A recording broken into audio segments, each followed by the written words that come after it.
Hello, everyone. I don't know who is here today. I realize that some of you in Europe actually haven't yet had your time change, so I don't know if that's going to throw you for a loop at all. Um, excuse me. So I'm on very little sleep today, so I've got a lot of like gunk and such going, so forgive me. Excuse me.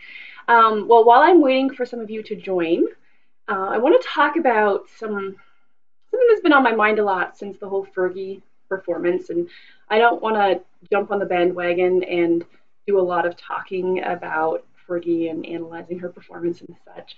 I think a lot of singing teachers have already done that, and um, I did, however, get into a discussion with my Patreon supporters in a live stream, well, a live hangout a couple of weeks ago, and we talked about this idea of musical sensitivity and just finding that really fine line between being a risk taker, artistically speaking, and taking risks that are tasteful and artistically effective.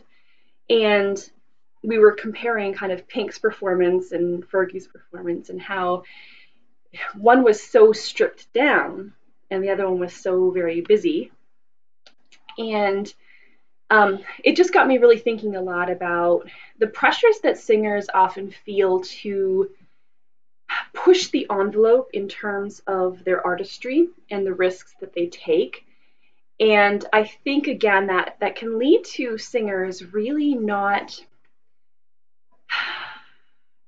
always making the best choices, I guess you can say, and really feeling like they have to just do more and be more than what they otherwise would be, and feeling sometimes like they're not enough, feeling like they have to sort of one up the next singer.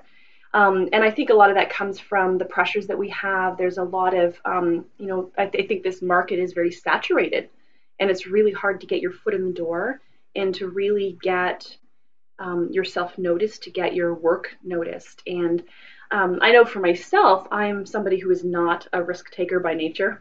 And so I, my brain is not working because I'm on so little sleep, so forgive me. But yeah, so I'm somebody who tends to sort of, in the past, has sort of tended to operate in this very limited artistic box.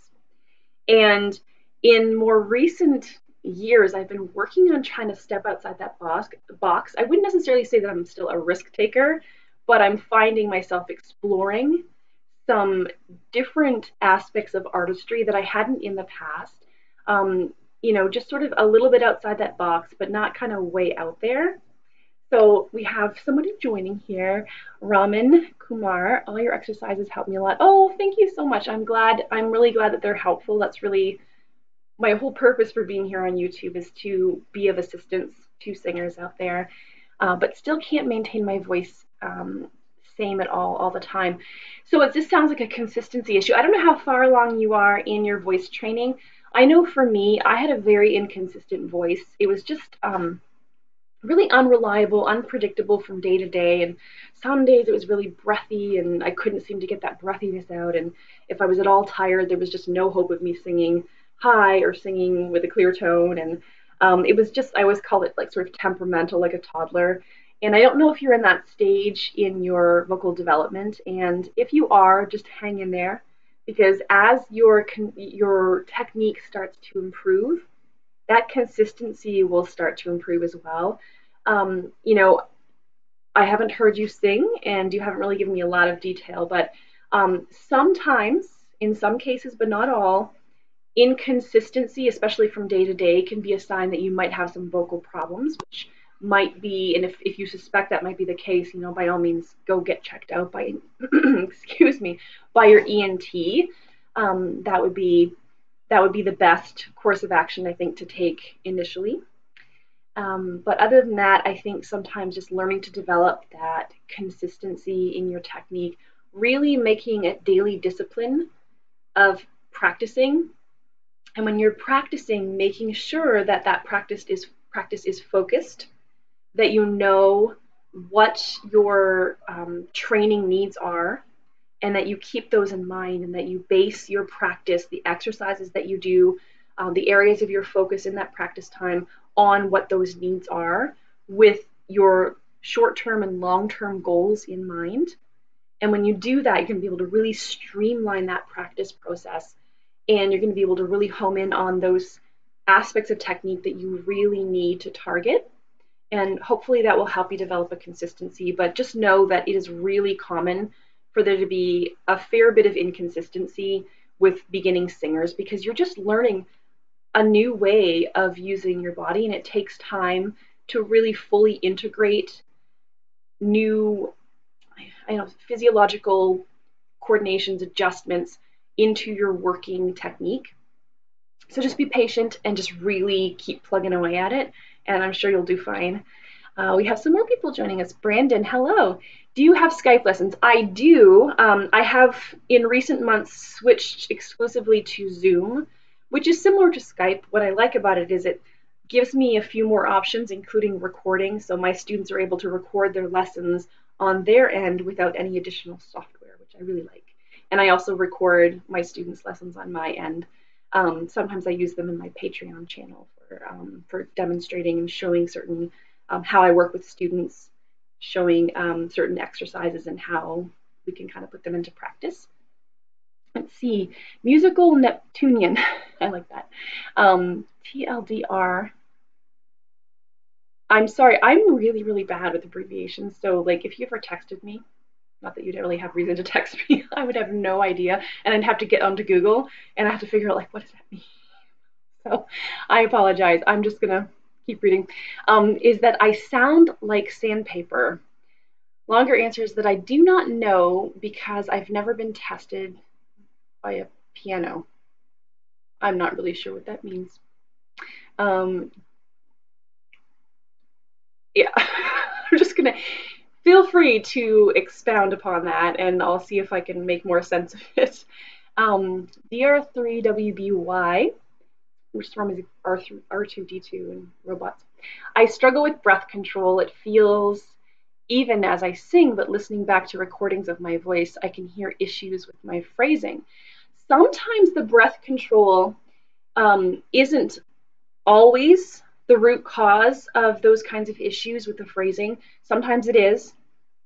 Sometimes it is sort of a lack of musicianship, a lack of skill in terms of not really counting out the durations of the notes and really just following the rhythm and being mindful of the musical aspects. Sometimes it's things like consonants. Consonants for a lot of singers, like they can really get thrown off with consonants because of their sort of obstructive nature. And so, again, without listening to you, I really don't know exactly what happens with your vocal phrasing. But yeah, see, struggle with breath control. Yeah, so there are a few signs that it could be breath control, and that's, like, does your pitch kind of fall flat, and you sort of running out of air? Are you, do you hear that sort of kind of offset when you're sort of stopping the tone? Are you cutting off the ending of phrases sort of prematurely? There are so many things that you have to look at, so many things to consider, and I'm not saying it's not breath because I don't know, but it's possible that it is any number of things that are causing your vocal phrasing. So do some breath work. I do have a number of videos on this topic, so I'm not going to get into too much detail today. Work on, semi-occluded phonations, humming, straw phonation, even doing like a little, like a tight sort of almost trumpet embouchure, which is similar to the straw. You don't have the longer tube here, but those kinds of things will really create a nice balance of breath pressures, and that may help you. And then being able to alternate between and then be able to establish that consistency with the vowel and a similar feeling. And you really should continue to feel that connectedness down here as you're singing your vowel sounds. Yeah, feel free to email me too if you have more specific details that you want me to discuss. All right, TLDR, thank you so much for schooling me on this. Too long, don't read, basically the shortened version. Okay. Testing by piano means that someone plays piano keys or chords and the person tries to sing them. All right, so are you talking pitch here? Sounds like sandpaper. Are you saying that it's, so when you say sandpaper, are you saying that there's sort of a discordant kind of sound in terms of the pitch, like the intonation, where you're so close to the actual pitch, but there's a something that's slightly off in the tuning? Like I think when you sometimes hear somebody's voice, it sort of sounds like sandpaper. It's got like an unpleasant quality, whatever that quality might be, whether it's nasal or rough quality, harsh. And then, but it sounds almost like you're saying you're testing it by piano. That, yeah, I think are you talking about more of an intonation where it sounds discordant? If that's the case, and it could be a number of things. It could be technical things, everything from the breath to just, the muscular effort that you're using here that can cause the pitch to go a little bit off. But it can also be little things like, well, not little things, a big thing like resonance. If our resonance isn't quite tuned perfectly, it can kind of create this, I call it the perception of being off in pitch, even though the fundamental frequency, the note that you're singing, might actually be accurate. But because of how you're singing that vowel, it's a little bit discordant in terms of how it's shaped for the pitch that you're singing. So, sometimes just making slight adjustments to the resonator tract, changing the tongue posture a little bit, changing, just resetting with a nice open inhale posture. It might be something as simple as, narrowing your mouth opening, or even spreading it just a little bit, or lowering the jaw, just doing a little bit of something to reshape. And you might find that tunes those resonance factors just ever so slightly differently. And that in turn can actually create the sound that you're desiring in terms of the intonation, because vowels are resonance, have pitch, and that's based on the resonance factors. Hope that helps. This is a touch screen, so it's just easier that way. Thank you so much for your reply. I'm from India. I sing Bollywood. If I recorded my voice, tell me how can I send it to you for suggestions? Yeah, you're always welcome to. I'm a little slow sometimes to respond to these, as I'm sure some of you can attest, but you're welcome to send samples to Karyn at singwise.com. It's Karyn at singwise.com. And I'll do my best to listen and give you some tips. You're also, and I actually get this a little faster, you're welcome to send a link via Facebook to the SingWise Vocals page there. How do I sign up for lessons from you? If you go on to my website, singwise.com, if you follow the lessons, I think it is, under the lessons category, it'll take you to my acuity scheduling page. It'll show you all the available times that I have. It'll give you my link to follow for Zoom. And I have a permanent link, so every time you want to have a lesson, you just follow that link every week or whenever you have lessons. And again, feel free to email me if you have any questions about lessons beforehand. I'll be happy to answer them. Charlamina, hi, I was wondering if there's anything I could do to add weight to my voice. I'm a mezzo-soprano, just starting out. I feel like I lose character and resonance higher or lower I sing. So I'm assuming that your middle range then is your happy place, which is often the case with mezzos. So I don't know if weight is always the best way. I'm always a little cautious to say add some weight to it. It could be not so much weight as it is more compression. If your voice is very light, it could be that you're just not using as much compression, so that's going to create a weaker sound source signal, and that's going to in turn make your voice kind of carry not quite as effectively. So that's certainly a possibility. And I'm going to lose my train of thought now. Got distracted, the puppy's coming in the house. I feel like I lose character and resonance. So the lower that you sing, it's quite possible as well. It could be you may need to just kind of tweak things a little bit in terms of how you shape your resonance to be able to create a sound that highlights certain resonance factors, the highs or the lows that you're desiring. And it could be a matter too of just really not even connecting here as well as you otherwise could. And when that's the case, and there's, you're gonna under energize here, which means that you're going to under energize here, and that can also create issues with your resonance not being very effective because things are a little bit out of balance and you're not using adequate vocal effort for the pitch and the sound and the dynamics that you're desiring. I'm sorry I didn't really give you any specifics of how to do that, but just tweaking and learning to be able to, what I found for me is, because I have a light instrument, is in more recent years learning to add more compression to the voice.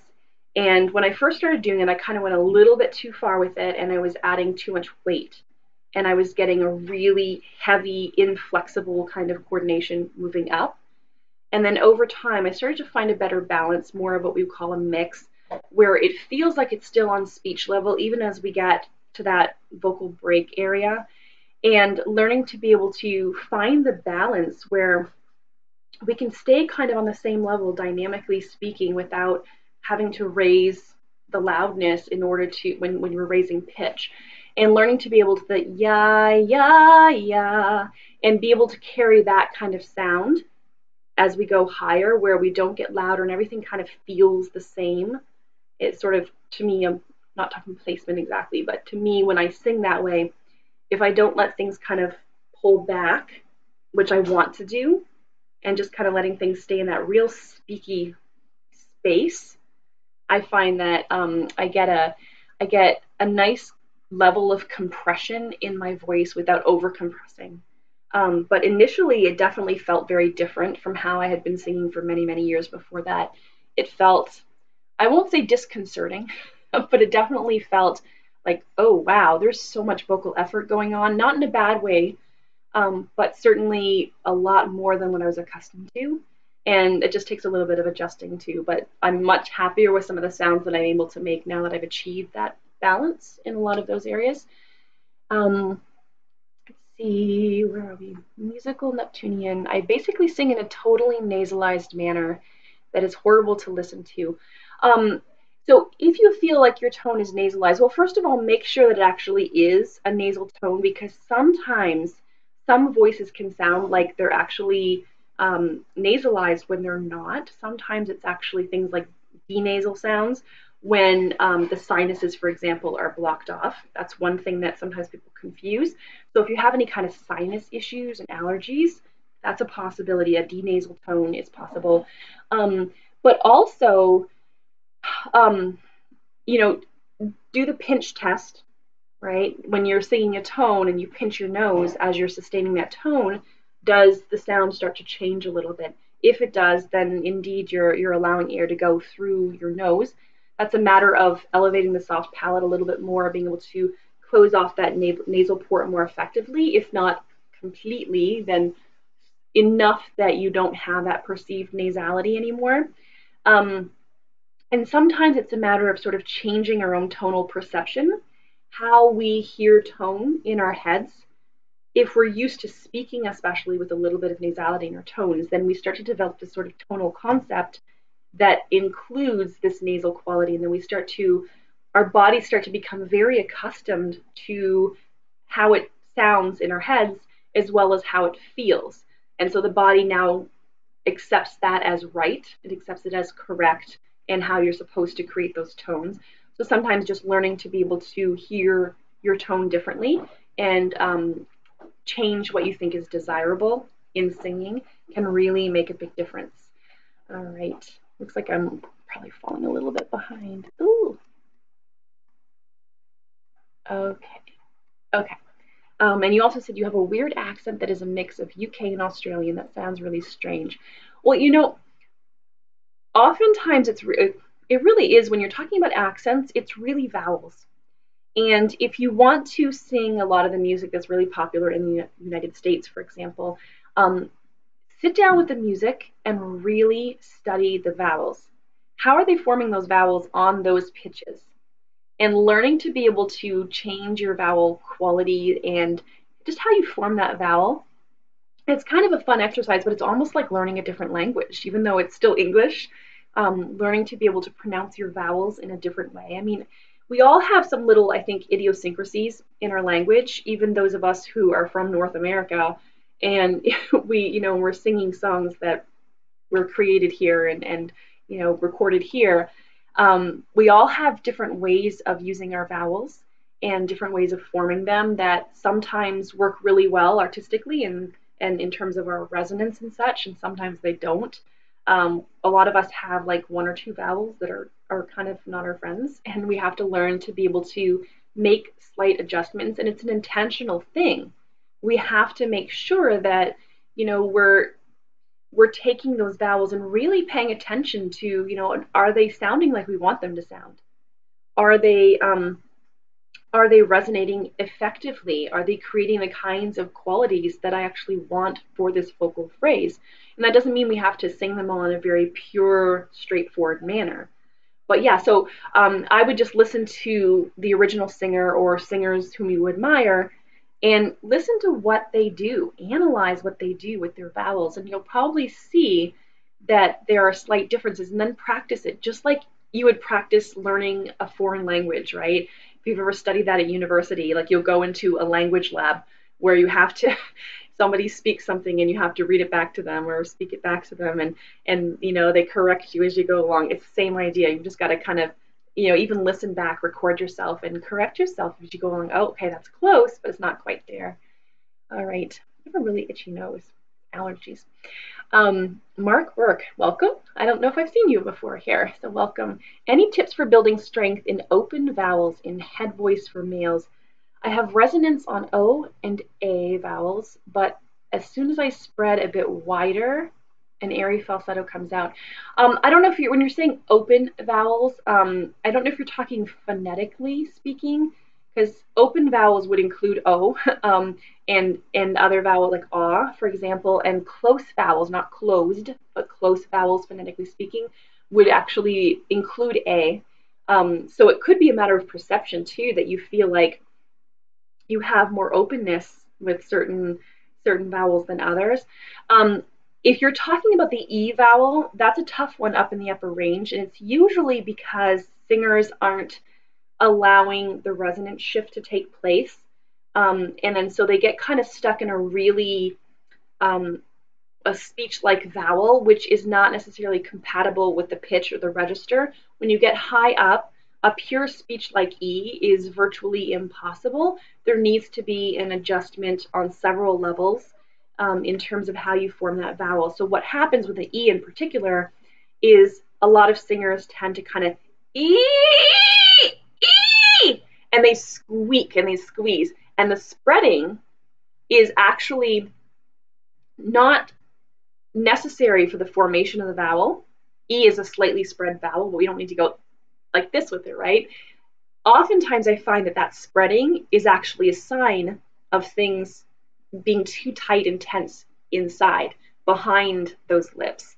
So it could be that you're forming those vowels with too much tension within the laryngeal musculature. So again, without hearing you, I don't quite know how to direct you exactly, but learning to be able to sing things in kind of, like you said, like an airy falsetto, but paying attention to what happens with the vowel. I'm actually singing it a little bit. I'm thinking E, but I'm singing it a little bit like an I. I'm a little bit airy because I'm on 3 hours of sleep. All right. I went to bed at 6:30 this morning because I was like having so many troubles with editing a video. If this was to come out today, the next video in the series for the teacher 7 questions for teachers, which is 3 common mistakes that singers make. So hopefully that would be a really helpful video for a lot of you. But that's my plug there.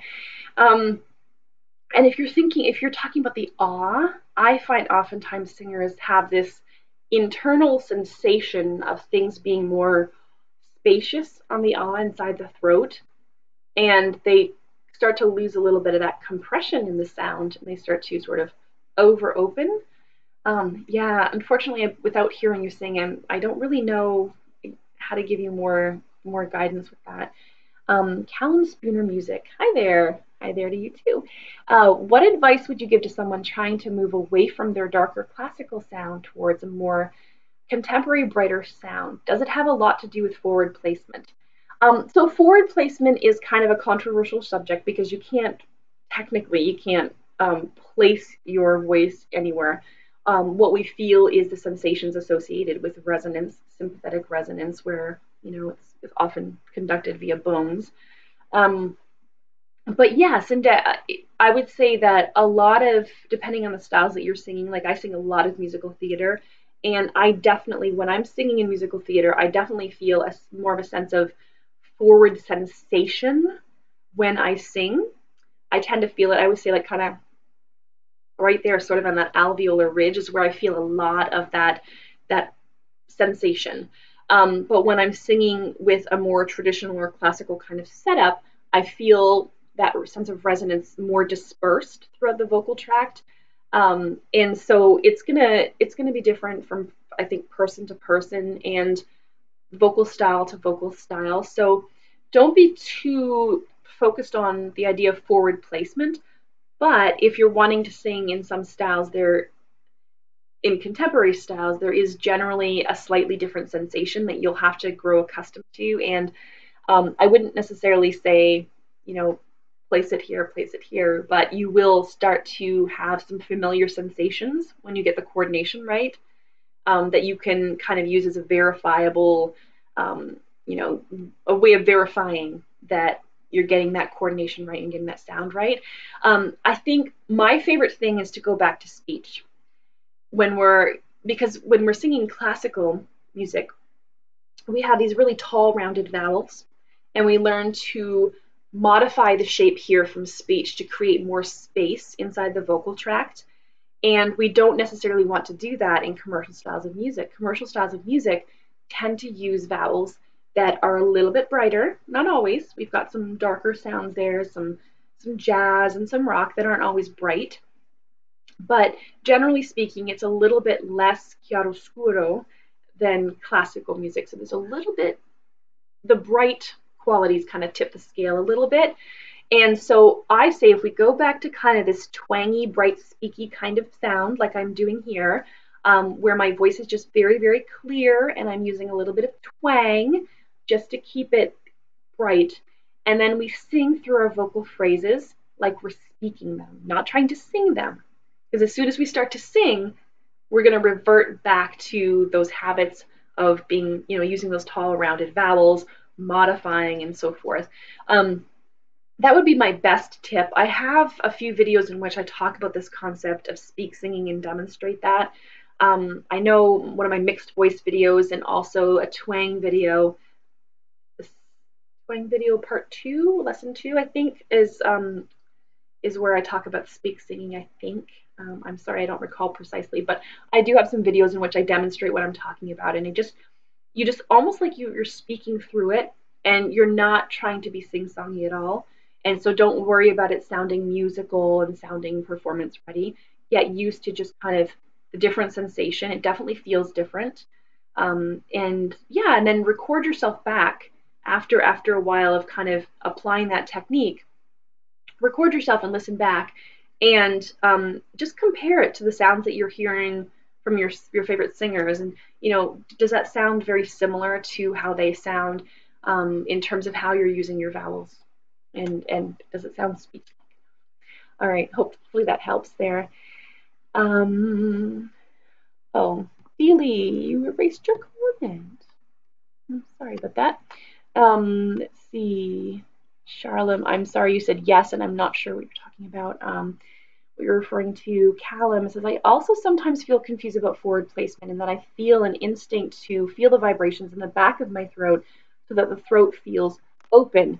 Yeah, that's what happens too, I think, where we're drilled, we have it drilled into us from a lot of the literature, which is really based, much of the literature out there for singing is based in, the classical genre and has classical aesthetics in mind.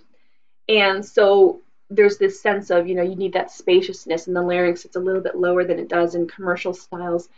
And so what we want to do sometimes, and especially if we're listening to classical singers as vocal models, so tired, as vocal models, what we'll tend to do is we'll sort of mimic those sounds, and we'll do that by going, oh, oh, and we'll get these really dark kind of sounds, and we'll overloft the soft palate, and we'll go oh, because we're thinking, oh, we need a lot of space back there.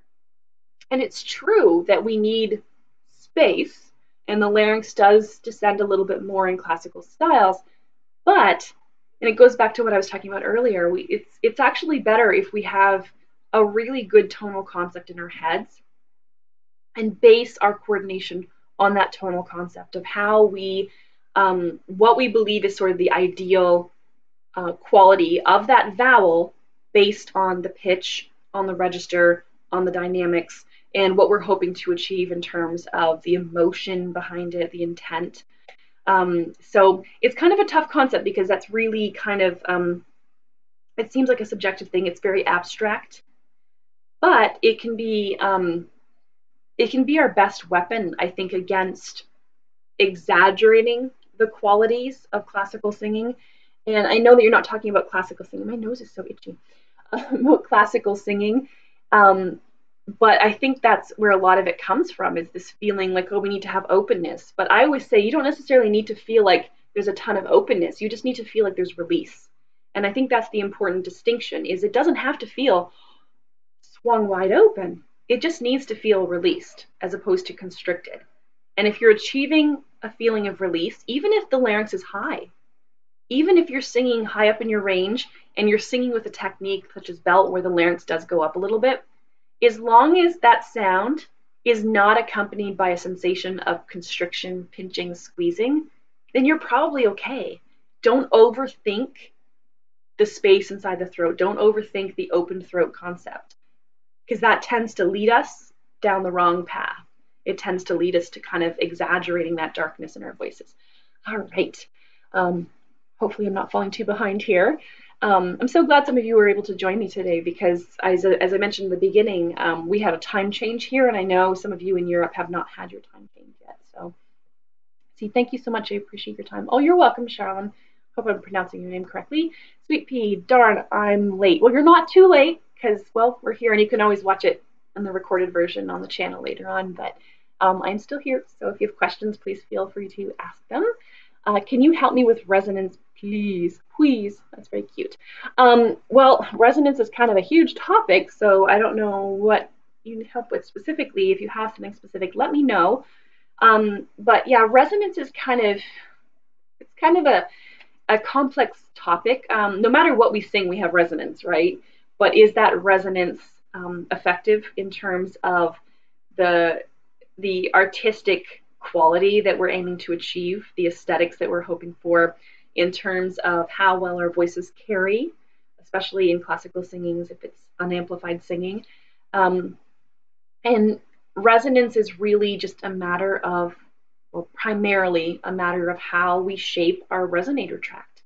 The sound source signal does play a part, so how well we're getting that tone, the initial tone, how effectively we're creating it. But other than that, I mean, there's really, I would say it's largely a matter of trial and error when it comes to resonance. Some of it is, well, I remember when I started training in bel canto, the very first thing that my teacher had me do, and I spent months on this, was define my vowels better. Not because I had no desire to sing in classical styles. I always sang musical theater, pop, rock. That's always been what I've sung. But he really had me define those vowels as purely as possible, as close to the Italian vowels as possible, because it enabled me to create like sort of an optimal resonance balance for that style. And then from there, I was able to tweak it. But once I established that pure vowel, that well-defined vowel, I was able to slightly vary it for different artistic effect, for different, emotions and what have you, and characterization. But yeah, I would say just if you're looking to improve your resonance, start with your vowels, because your vowels are resonance, and really explore how you're forming those vowels.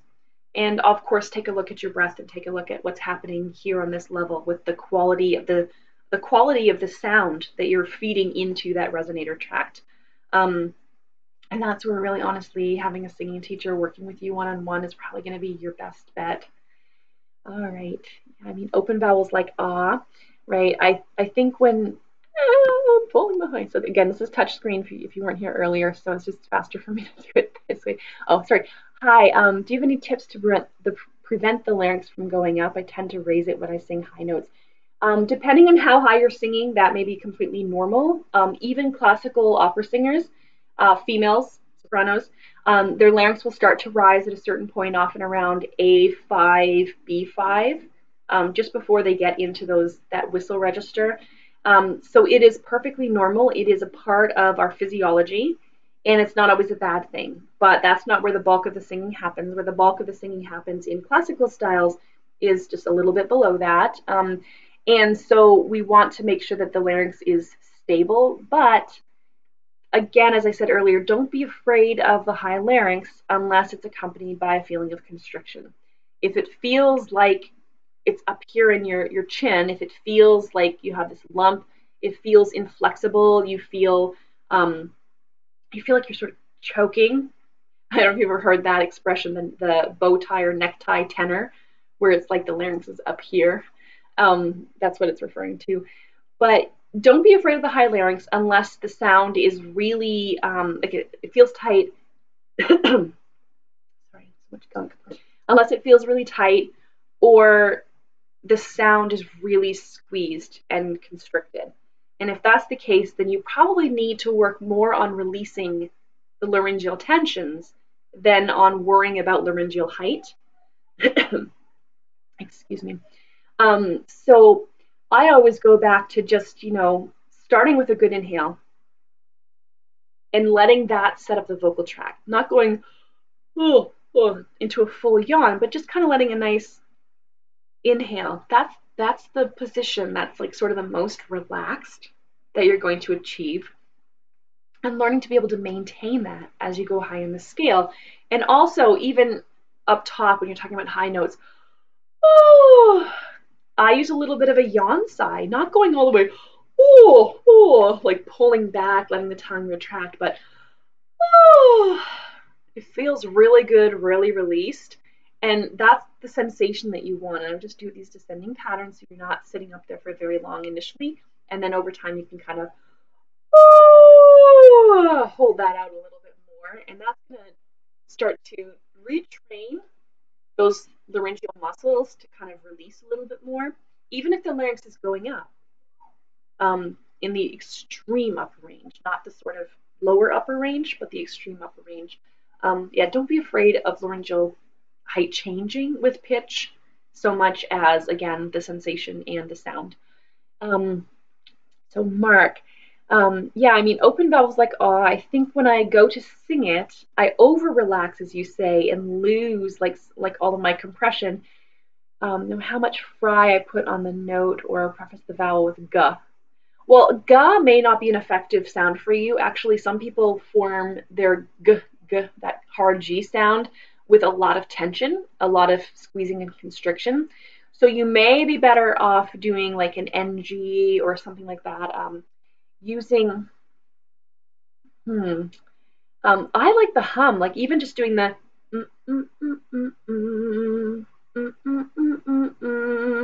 a little sort of a mezzo staccato kind of hum, because it cues the glottis to close, right? But without too much compression, just enough. And I always say make sure that the hum feels like it's here and not pushing from back here in the throat. And then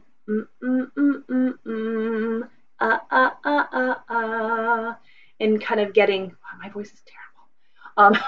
I'm so tired. All right, so yeah, getting a little bit of that same feeling, and making sure that you feel that sense of compression in the sound, in the coordination. You don't feel a sound. Well, you can, I guess. So making sure, I'm so tired. I'm sorry, folks. All right. So yeah, learning to be able to feel more of a sense of closure. And sometimes what you may find is starting with the vowel. Let's say E is your friend, and E has a good compression for you, like a balanced compression. Using that as your launch pad, using that as your pilot vowel, E, and trying to keep that the same, the feeling very similar as you move through the note or through the scale. Hopefully that helps. Christian, did you erase another comment? I hope not. I don't know if that was you earlier. You can talk to me. Don't. All right, Mark, it's really airy with no power. Do I have to make a conscious adjustment when singing open vowels, or can I do exercises to help? Oh, so I just kind of gave you exercises. Yeah, a lot of us are airier on open vowels. I am. My A's are not usually my best vowels. My E's are usually my best vowels. A's I do okay with. I don't love the sound of my A's all the time, but in terms of the vocal effort that I just naturally use, I do much, much better with those more close vowels. So use those to train your body to respond differently to those other vowels, and don't surrender to that temptation to revert back to how you were forming the vowel. When you switch from an E to an A, for example, don't just sing E and then release that compression again. Try to maintain a bit of it and see what happens. It's going to feel weird, and your body might kind of like shake a little bit, like not your whole body, like your voice might shake a little bit, and you might feel yeah, you just might feel that sense of instability a little bit because it's just not used to working that hard on that particular vowel with that particular shaping of the resonator tract. But if you stick with it, as long as it's in balance, over time it will become a lot more consistent and a lot more stable. So yeah, use the good vowels. Hi Rachel, nice to see you. Hope you're doing well today. Rachel, by the way, Rachel Gerrard is a voice coach in the UK as well. I don't know why I said as well because I'm not there. In the UK, she's also a voice coach, and she is going to be appearing in my video later on today with the singing teacher's question. So I'm really excited. She gave us a really great answer for 3 common mistakes that singers make. Yeston, let's see, and how to make the cry quality when singing. Oh, the cry, honestly, don't overthink it. Don't overthink the coordination. The cry is something that we do intuitively. We've done it since birth. So when we start to think singing instead of, just cry,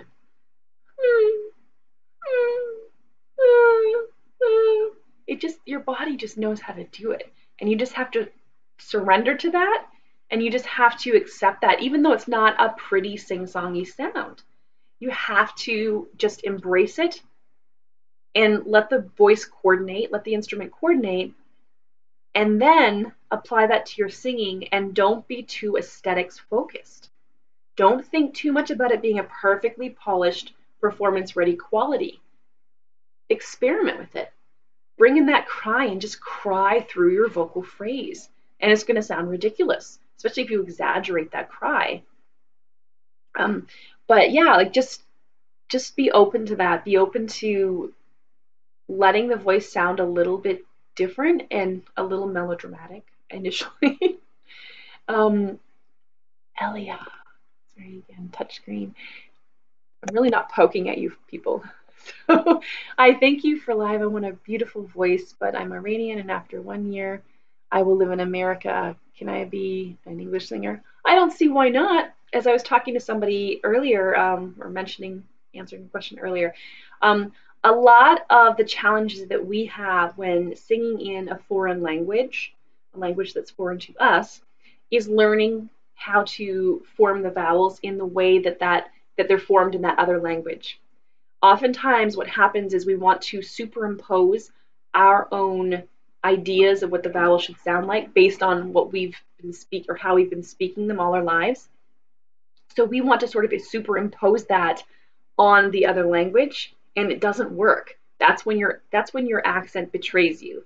So instead, you have to dive into the study of how speakers and singers from who speak that other language form those vowels.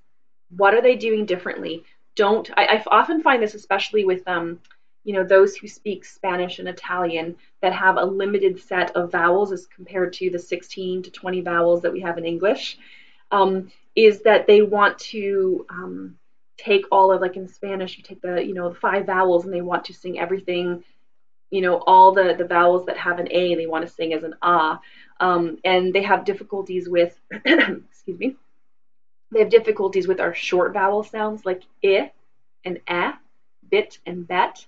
And learning not to sing them as beat and bait is really important. Little things like that, really just diving into a study of the language. Also things like consonants. Some languages just don't contain the same consonants that we have in English. Learning to be able to form those consonants. And it takes time. It really does. It takes a real good hard listen and analysis, listen to and analysis of the other language, the speakers and singers of that language. I'm so sorry.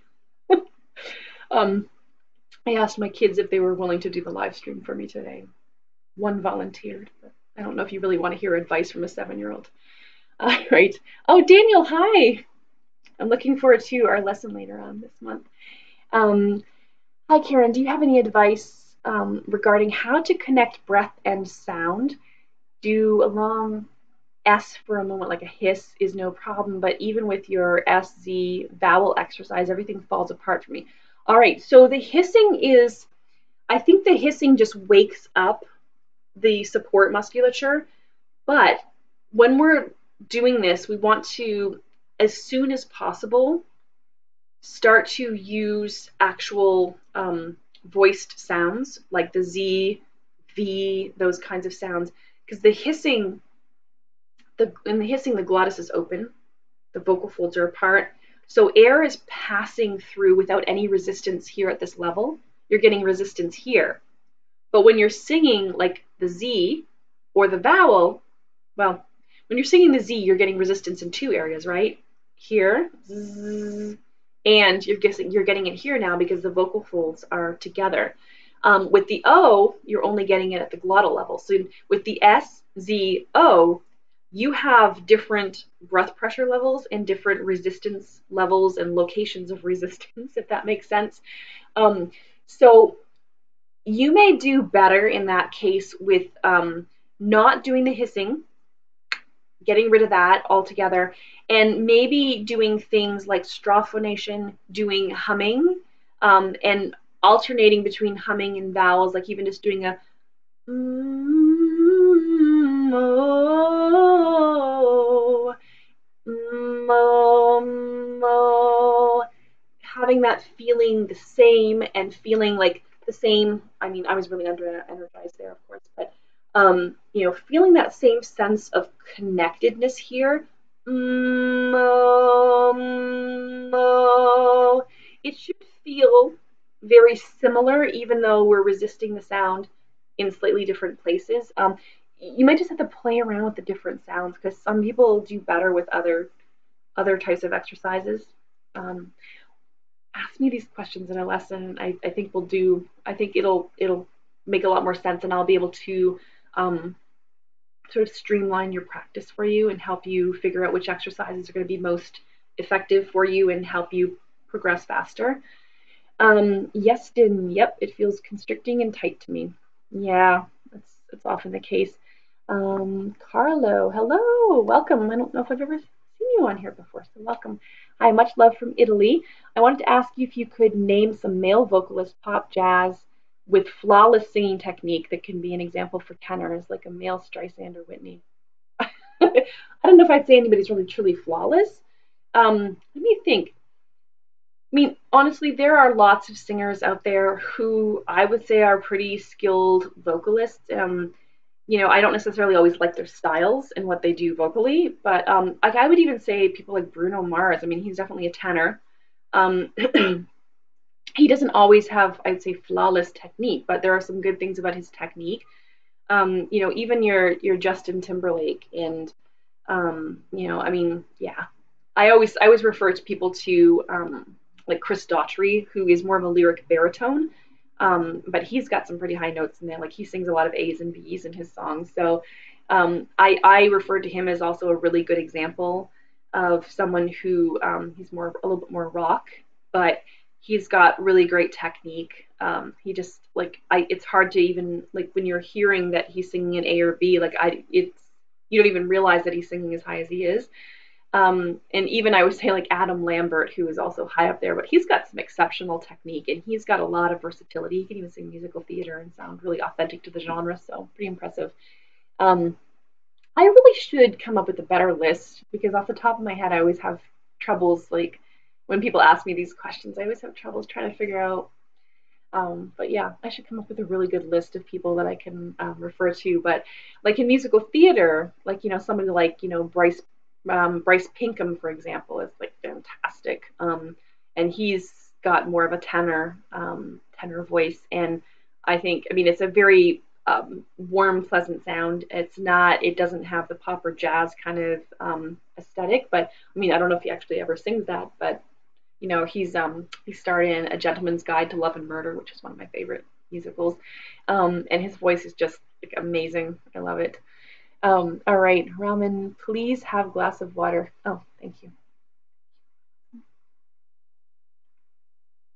Yeah, I'm just tired and I'm all gunky, so I'm so sorry. Yes, and thank you so much for answering my question. You're very welcome. Hi, Rachel.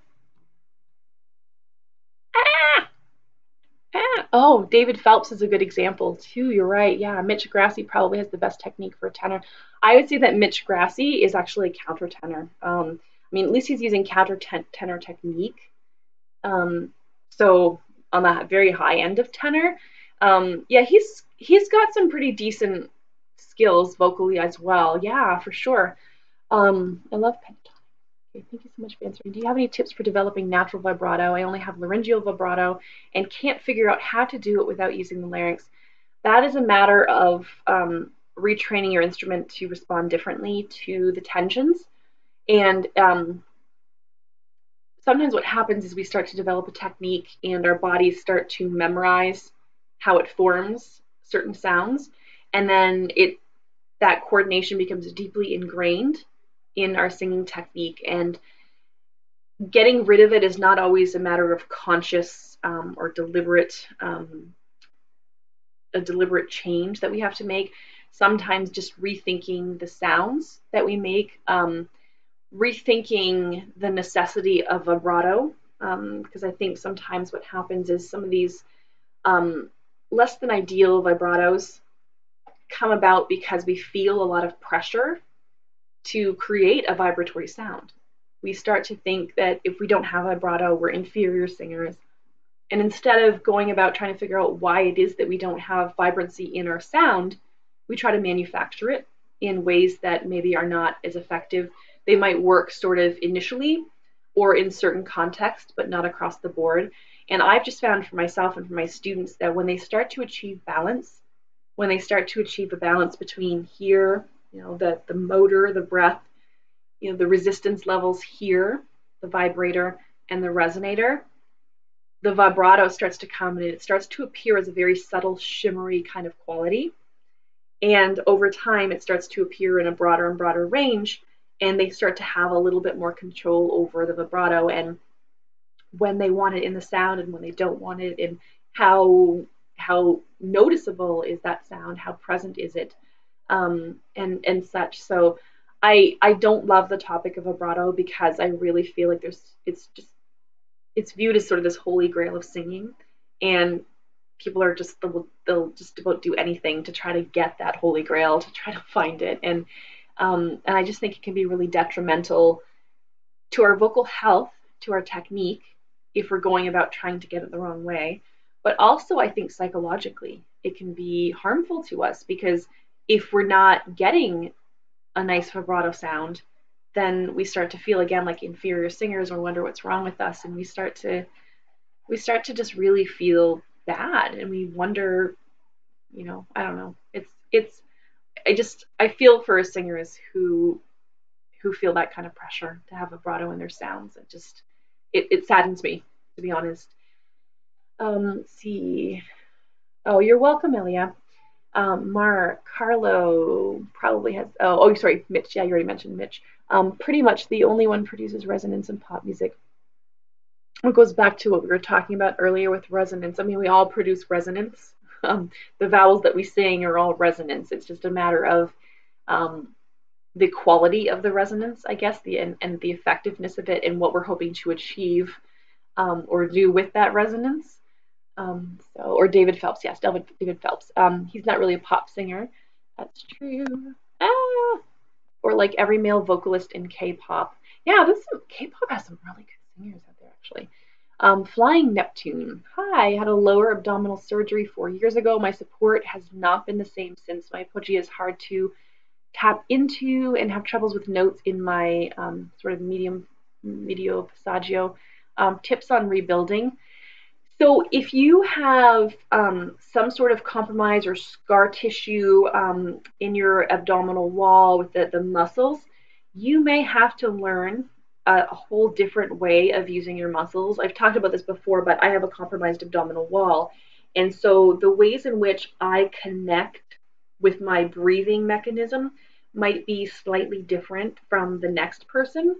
And it's not so much that there's only one way to connect with that breath, as it is how effectively do we manage the pressure. So you may find that you have to rely on other muscles from those that you were used to using before, and just find the balance with the breath pressures. I always go back to, I talked about earlier, like sort of that trumpet.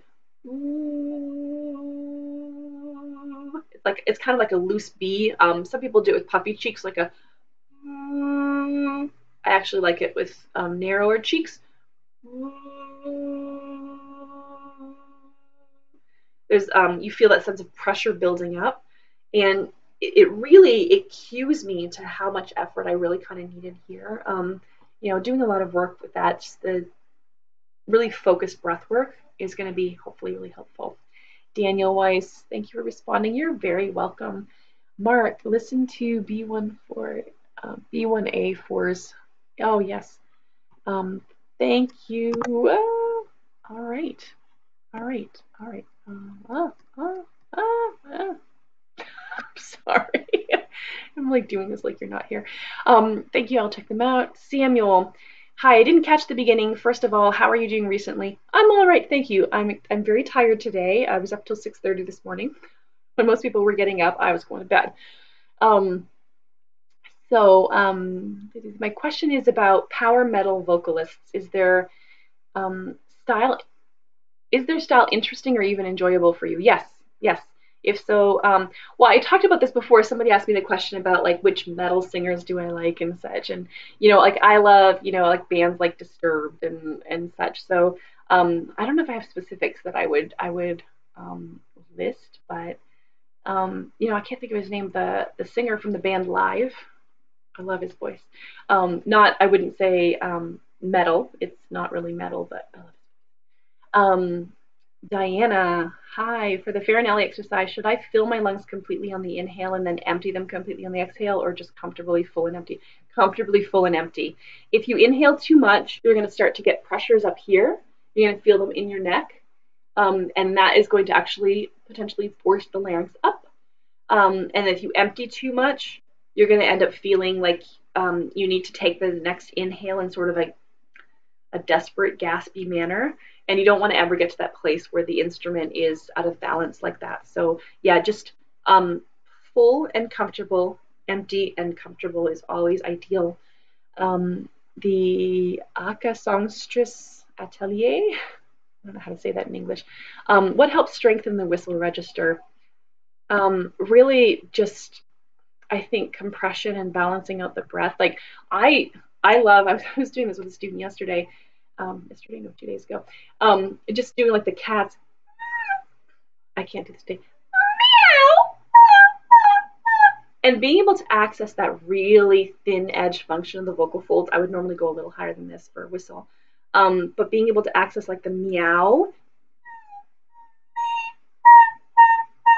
and being able to get that thin edge. I think not being able to get that really thin edge function is what prevents a lot of singers from accessing whistle voice. And then so I would do the meow, meow, meow, meow. and I would just keep going up higher and higher in pitch. And that's how I work my whistle voice. Is I just kind of I use the meow exercise because it's nice because like it uses that which gets the compression, and the e gets the brightness and the compression. And then you're going down and you're switching vowels. So that's what I do. Carlo, I've always heard Barbra Streisand say that she never took singing lessons. Same goes for the great Judy Garland, and I'm always astonished when I listen to their singing voice. Do you believe? Um, yeah, I mean, there are definitely some singers who don't take singing lessons, and they do amazingly, and for whatever reason, they just figure it out, you know. But that's not always the case. And I always say, like, somebody may not take formal singing lessons today, but I mean, Barbra Streisand. I mean, she's been performing since long before the internet.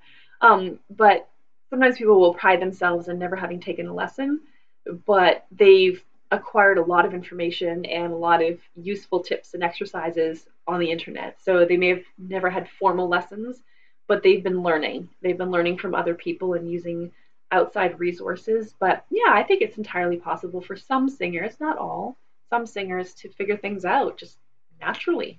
You know? Carlo, there really are natural born singers that don't need lessons. Oh, are there to reach their potential? Yeah, again, I think that they're sort of unicorns, generally speaking, and not because I think that everybody needs lessons.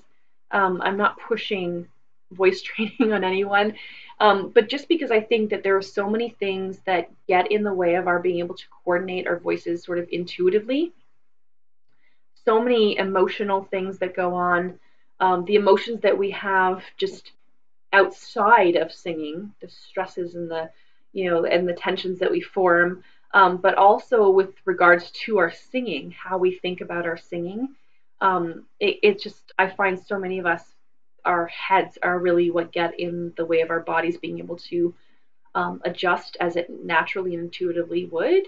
So yeah, I think it's possible, but you just have to not interfere with the body's natural way of doing things and not, yeah, not try to manipulate and tinker too much. That's my thing. Um, so I am going to wrap up soon in a couple minutes. I know they've got a couple more comments here down here because it's been going for a little bit over an hour now. So you guys have been great and lots of questions and chatting. So thank you. And feel free to chat amongst yourselves. So Mark Burke. Oh yeah, sorry, I mean like a supported sound placed in the mask when I say resonance. Yeah, and again, I mentioned, you can go back and listen to this later, but the idea of placement is really kind of, it's sort of an illusion. It's really where we feel that sort of the sympathetic resonance, the effect of resonance, you know, interacting with our bodies. So don't think so much about placing it, but having the sense, like for some singers, feeling resonance in this mask area is a good indicator that their coordination is good. But yeah, I mean, yeah, I think that it's fair to say that many singers do feel the sense of vibration here when their tone is balanced. But don't feel like that if you don't have that, that your resonance is necessarily not good or effective, because our bodies are shaped all slightly differently. Excuse me. Diana, P.S. I totally know those vibrato feels, but there's hope, I promise, as someone who struggled to get it and now has it coming in pretty consistently. Yeah, exactly. I just feel like it's hit or miss for a lot of singers initially, but I always just say don't let that be your direct focus. If you start to focus directly on vibrato, I find that what happens is we usually start to try to manipulate, and we usually end up falling out of balance when it's the balance itself in our coordination that facilitates the appearance of vibrato. So let it happen. Don't try to help it. It's going to be there. You just have to trust. You have to trust that it's there. It's underneath the surface waiting to come out as soon as you kind of create the right conditions, the optimal conditions for it to appear. All right. Let's see. Mark. Carlo, he says to Carlo, add Mariah Carey to that list too. Never had any formal voice training. Oh, I'm assuming you're talking about Mariah. Oh, more questions keep coming. All right. One question that I feel really silly asking, I have very weak abs that I'm working on strengthening. Does doing a workout help connect the abdominal support when added to proper singing practice? I think it can, but we have to differentiate between effective support and having a lot of muscle, because we don't have to have a lot of muscle per se, like a ton of core strength, to effectively support our singing tones. It's not about strength, it's about coordination. And that's a really important distinction that a lot of singers kind of miss.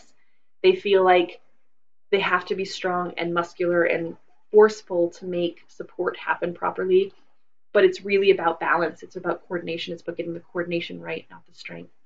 Hope that helps. Let's see. Musical Neptunian. It's a good metal. Doro Pesh. It's a good metal singer. Peggy, I've been confused about that. You're most welcome.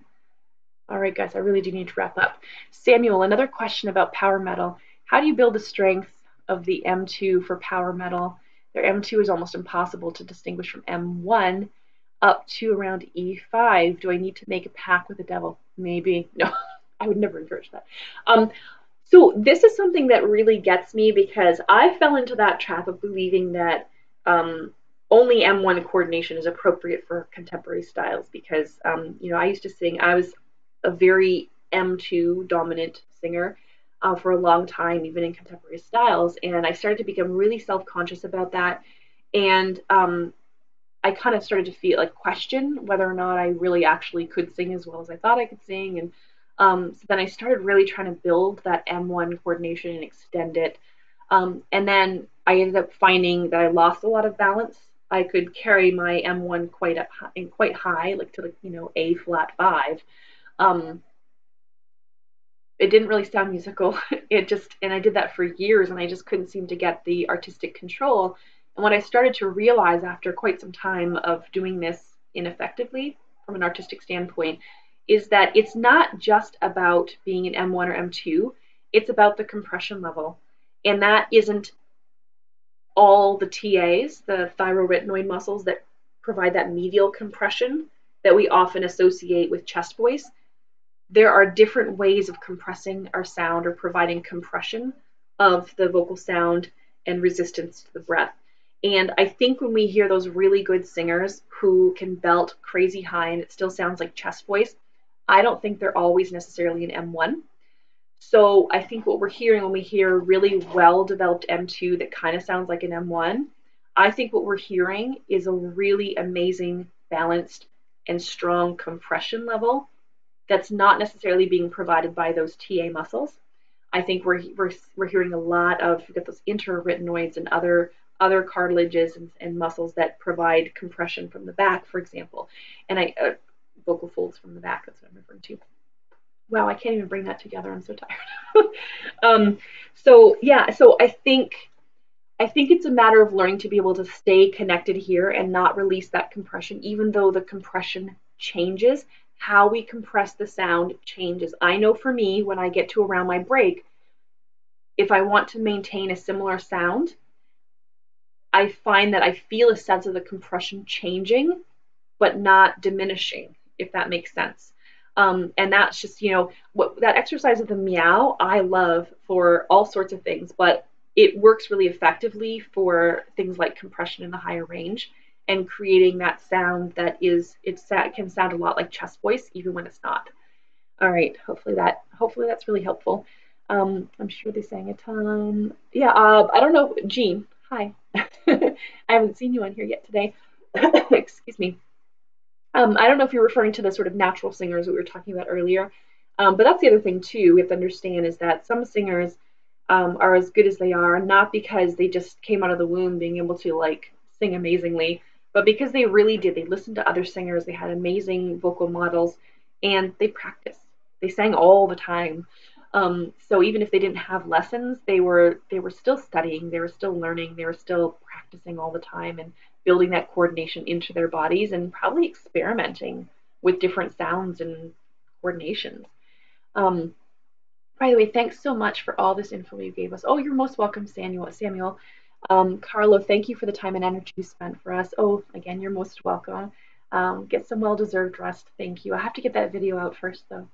But while it's uploading, maybe I'll take a nap. Actually, I'm not that tired to take a nap. Okay. M1 and M2, yes, and ask. Um, so M1 and M2, and there's also like M0 and M3, refers to really sort of the vibratory patterns of the vocal folds. And so we tend to associate M1 with chest voice. And it's just the vocal folds have a certain way of vibrating in those coordinations, and often they're associated with different muscular dominances or balances. But just suffice it to say that it's really more of a laryngeal register that has to do with like laryngeal vocal register that has more to do with like the vocal folds and how they're vibrating with each other. Hopefully that answers that. Samuel, please make a video about different ways how to compress. It's really interesting. It is really, really interesting. I did do a video on glottal compression, and I think a little bit before that, a week or two before that, I did a video on how to, I think, was it, I don't know if it was how to access the thin edges of the vocal folds, but I did that that kind of exercise. We're using that hum and maintaining. And I use this with my student. If you're a patron of my Patreon page, I have me working with one of my students on that exercise, and you can hear what happens as he gets to the upper range, where it still sounds like he's in chest voice, but he's not. Because when we're doing this exercise, we want to make sure that everything still feels equally compressed. We're not changing that level of compression, even though there are other physiological adjustments taking place. So we're still using a lot of vocal effort. We're not just suddenly flipping into falsetto or releasing that. And that's the key, and not allowing the voice to get louder and louder and louder. If we get louder, then we tend to overcompress, and then we tend to rely on the same kinds of compressions that we have lower in the scale, which don't work the same way. They don't work as effectively higher up. You can't use it two octaves up from that, because it's going to be too weighted down, and it's going to sound overcompressed. So even just doing the or different kinds of arpeggio patterns, and really paying attention to feeling the same kind of effort, roughly the same loudness, amplitude, I think will actually get you really far with it. All right, so I am going to wrap up now. It looks like we're at the end of the questions. All right, please make a video. Okay, oh, sorry, I just read that, didn't I? Humble Trader 001. Can all male singers be trained to have at least solid A4? Or are some singers limited to a practical range of G4 or lower, regardless of whether tonal quality sounds more like a tenor or a baritone? I think, yeah, okay, so I think if you're a true bass, like a really low-voiced singer, I think it may be, with some exceptions, there are always exceptions to the rule, I think it may be unrealistic to have an A4 that is like spectacular. Not that you shouldn't be able to phonate to A4 comfortably and safely and healthily. I think that even bass singers should be able to vocalize, higher than that. But will it necessarily be like a performance quality sound? Maybe not. But all of my baritone singers, whether they're lower baritones or lyric baritones, can all sing A4s, or are working toward that with the newer singers. And what I would say would be an artistically effective way. And I think it's entirely possible, with some exceptions, and those would be the really low-voiced singers. So yeah, I don't think that G4 for performances is the cap at all. I think if you get the balances right, you should be able to. Again, I look at Chris Daughtry. Again, in a lot of his songs, he's got A's and B's in there, and you can't even tell that he's singing that high. Like because his voice is so well coordinated and so balanced. So yeah, don't even think about pitches. Don't even think about the balances, because it's yeah, just get the balance. Focus on. I just said not to think about the balance. I mean, think about the balance. Just focus on the coordination. Focus on getting everything in balance. And what you'll notice is that your upper range opens up. It's when you start to try to like push chest voice and worry too much about, do I sound amazing? Do I sound like I'm ready for a performance? That you miss some of the underlying coordination that's actually going to help you get there. All right. Let's see. All right. I'll check it out later. Thanks.